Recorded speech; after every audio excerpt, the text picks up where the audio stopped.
우리가 삶을 살아가면서 이기는 것을 싫어하는 사람은 아마 없을 것입니다. 우리는 본능적으로 승리를 원합니다. 수고한 만큼 열매가 맺기를 바라고 또 기도한 만큼 그 기도에 응답이 오기를 기대합니다. 그리고 일이 잘 풀리면 안도합니다. 그러면서 속으로는 다행이다, 그럼에도 보람이 있다라며 스스로를 다독입니다. 그런데 정작 우리가 조심해야 할 때는 실패한 순간이 아닌 오히려 승리한 이후임을 기억해야 합니다. 실패의 자리에서는 그 실패로 인하여 자연스럽게 하나님을 찾습니다. 도움이 필요하니 무릎을 꿇습니다. 그러나 일이 잘 풀릴 때, 잘 되어질 때는 조금 다릅니다. 기도의 자리가 느슨해지거나 감사하는 그 순간순간들이 짧아지거나 스스로 서 있다고 착각하게 됩니다. 어려울 때는 하나님 없이는 안 된다고 고백하지만 형통할 때는 오히려 내가 잘 되어서, 내가 열심히 해서, 나의 노력으로 인해서 잘 되었다고 생각하기가 쉽습니다. 그래서 승리는 축복이자 동시에 시험의 유혹임을 우리는 기억해야 합니다. 오늘 본문은 다윗의 전성기를 그리고 있습니다. 주방 열방이 무너지고 나라가 견고해지며 왕권이 안정됩니다. 국제적으로는 인정받는 왕이 되었고 행정 체계여도 정비되었습니다.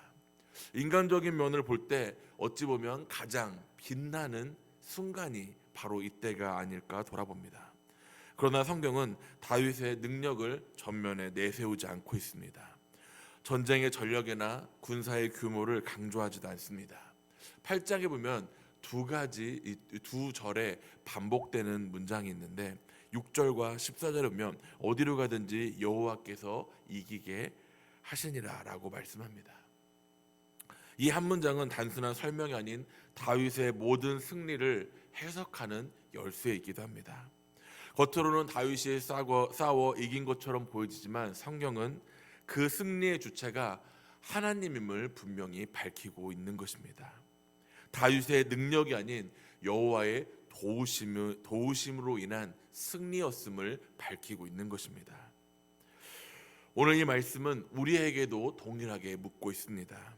승리의 순간 우리는 누구를 바라보고 있는지를, 영광의 자리에 설 때 그 영광을 누구에게 돌리는지를 우리에게 묻고 있습니다. 오늘 읽을 말씀 앞부분을 보면 하마당 도이가 다윗의 승리의 소식을 듣고 아들 요람을 보내어 문안하며 예물을 보냅니다. 은그릇과 금그릇, 녹그릇 이런 것들을 보내죠. 단순한 축하 인사가 아닙니다. 다윗이 국제적으로 인정받는 왕이 되었음을 보여주는 장면이기도 합니다. 이제 다윗은 쫓기던 자의 모습이 아닙니다. 그를 죽이려 했던 사울 왕을 평해 광야를 전전하던 이도 아니었습니다.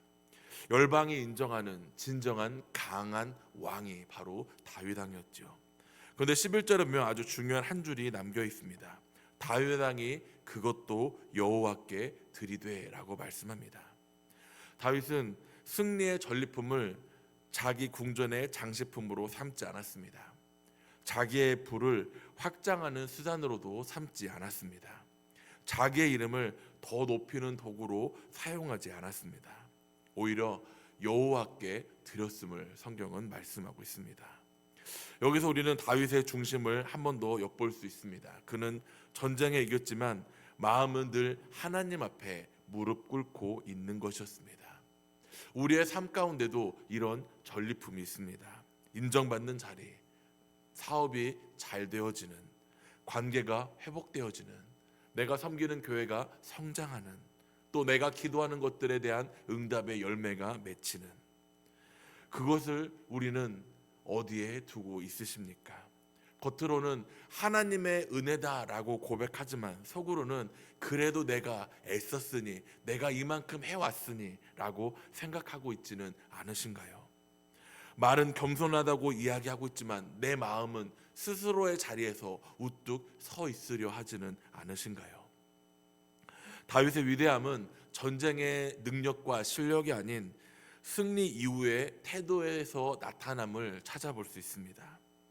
일이 잘 풀릴 때 우리는 먼저 하나님 앞에 무릎 꿇고 하나님 앞에 감사의 고백으로 나아가야 합니다. 물질의 여유가 생겼을 때 그것을 하나님 나라를 위해 기꺼이 흘려보내는 믿음의 삶이 되어야 하는 것입니다. 칭찬을 받을 때에도 내 이름이 아닌 하나님의 이름을 드러내는 태도로 나아가야 되는 것입니다. 승리의 순간이 곧 시험의 순간이기 때문입니다. 우리는 내가 잘 될 때, 내가 잘 풀릴 때, 내가 잘 되어지도록 이끌어갈 때 그것을 나의 노력과 나의 열심이 아닌 하나님의 은혜임을 거듭 고백하는 믿음이 되어야 합니다. 우리가 그 자리를 놓칠 때 우리는 그 자리에서 우뚝 서는 것이 아닌 중심을 잃고 만다는 사실을 우리는 깨달아야 합니다. 13절과 14절은 에돔과의 전쟁을 기록합니다. 소금 골짜기에서 큰 전쟁을 거둡니다. 수비대를 두고 에돔을 복속시킵니다. 그런데 그 승리의 이유를 분명히 밝히고 있습니다. 여호와께서 이기게 하셨더라. 앞서 말씀드린 반복되는 문장의 한 구절이죠. 세부 장면을 길게 묘사하고 있지 않습니다. 어떤 전술을 썼는지, 얼마나 치밀한 계획을 세워 승리하였는지 초점을 두고 있지 않습니다. 대신 모든 장면을 정리하듯 한 문장으로 결론을 내리고 있습니다. 그것은 바로 승리의 배우이신 하나님이 계셨다는 것을 언급하고 있습니다. 겉으로는 다윗의 활동을 보이고 있지만 본문은 그 모든 과정을 주관하신 분이 바로 하나님임을 드러내고 있습니다. 이 반복은 우연이 아닙니다. 성경은 우리의 시선을 인간의 능력에서 하나님의 주권으로 돌리기 위해 일부러 이 문장을 남겨두고 있는 것입니다. 다윗은 준비하였을 것입니다. 훈련하였고 계획을 세우고 전쟁에서 싸웠을 것입니다. 그러나 결과를 결정하신 분 역시 하나님임을 고백하고 있는 것입니다. 우리도 마찬가지입니다. 우리의 삶 가운데 우리 역시 우리가 나아갈 길을 노력해야 합니다. 또 그 노력하는 부분을 하나님께 맡기어 기도해야 합니다. 그리고 그 노력하는 모든 부분들을 준비해야 합니다. 그러나 결과를 붙들고 내가 했다라고 말하는 순간 우리는 그 하나님의 자리에 내가 서 있게 된다는 사실을 기억하시길 바랍니다. 신앙은 게으름이 아닙니다. 신앙의 결과의 주인을 하나님으로 인정하는 태도가 우리의 진정한 믿음의 삶의 모습인 것입니다. 혹 잘 되어질 때 우리는 이렇게 생각하지 않으신가요? 이번에 내가 이 판단을 내려서 이렇게 생각했기 때문에 이러한 결정을 내려서 잘 되어진 거야. 내가 이번에 이 기회를 잘 잡아서 잘 풀려진 거야 라고 생각하고 있지는 않으신가요? 우리는 순간순간 나도 모르는 사이에 잘 되어지는 그 과정 가운데 하나님의 자리에 내가 서 있으려 하고 있진 않은지 돌아볼 수 있길 바랍니다. 승리를 하나님께 돌리지 않는 사람은 결국 그 승리 때문에 무너지게 될 것입니다. 교만은 실패보다 더 빠르게 사람을 무너뜨립니다. 그러므로 오늘 이 말씀을 통해 우리는 이러한 고백이 있기를 소망합니다. 주님, 제가 애를 썼지만 나를 세우신 분 역시 하나님이십니다. 제가 움직였지만 그 길을 여신 분은 하나님이십니다. 라는 믿음의 고백이 있기를 소망합니다. 이제 전쟁은 어느 정도 정리가 되어집니다. 이제 15절에서 끝부분을 보면 다윗의 통치 체계가 보여지고 있습니다. 요압은 군 사령관으로, 여호사밧은 사관으로, 사독과 아비멜렉은 제사장으로, 스레야는 서기관으로 세워집니다. 이제 나라가 정말 나라의 온전한 모습을 띠게 되고 있습니다. 정치적으로, 군사적으로 종교 체계가 정비되고 있습니다. 그리고 15절에는 이렇게 말씀하고 있습니다. 다윗이 온 이스라엘을 다스려 다윗이 모든 백성에게 정의와 공의를 행할세. 이 말은 단순한 행정 보고가 아닙니다. 다윗이 단순히 강한 왕이 아닌 하나님을 의식하는 왕이었음을 보여주고 있습니다. 정의와 공의는 인간적인 감각에서 나오고 있지 않습니다. 하나님의 통치를 인정하는 사람에게서만 나오는 것이 바로 정의와 공의입니다. 다윗은 자신이 왕이었지만 궁극적인 왕은 하나님이심을 알고 그 중심을 하나님께 두고 나라를 이끌었던 것입니다. 그리고 승리 이후에도 여전히 하나님을 바라보며 경외하는 삶으로 나아갔던 것을 살펴볼 수 있습니다. 하나님이 우리를 높이실 때가 있습니다. 직분을 주시고 자리를 넓혀주시고 영향력을 더하여 주실 것입니다. 그럴 때 가장 중요한 질문은 이것입니다. 지금 이 자리의 주인이 누구인가입니다. 그 주인이 나인가요? 아니면 여전히 하나님을 두고 있으십니까?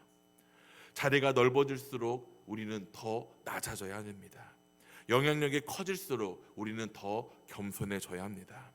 안정될수록 우리는 더 끊임없이 기도해야 합니다. 승리는 끝이 아닌 시작임을 우리는 기억해야 합니다.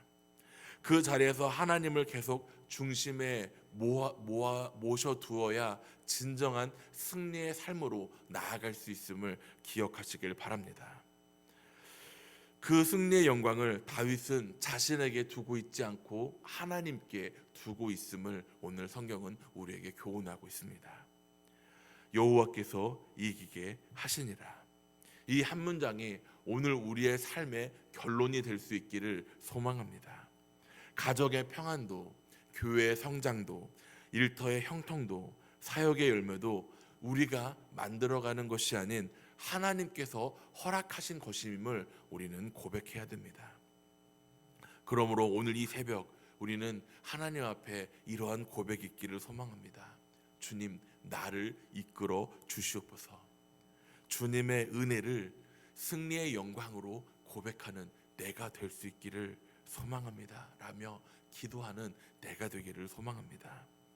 승리의 자리에서 무릎 꿇는 사람, 성과의 순간에서도 하나님을 높이는 사람, 그러한 사람이 진짜 믿음 있는 사람임을 기억하시길 바랍니다. 매 순간 하나님 앞에 기도하는 그 기도야말로 하나님께 쓰임받는, 하나님 손에 사용되어지는 그런 믿음의 사람임을 기억하시길 바랍니다. 오늘 하루의 작은 성공 속에서도, 작은 성취 속에서도 하나님의 이름을 먼저 높이는 그러한 믿음의 삶이 되시기를 주님의 이름으로 간절히 소망합니다.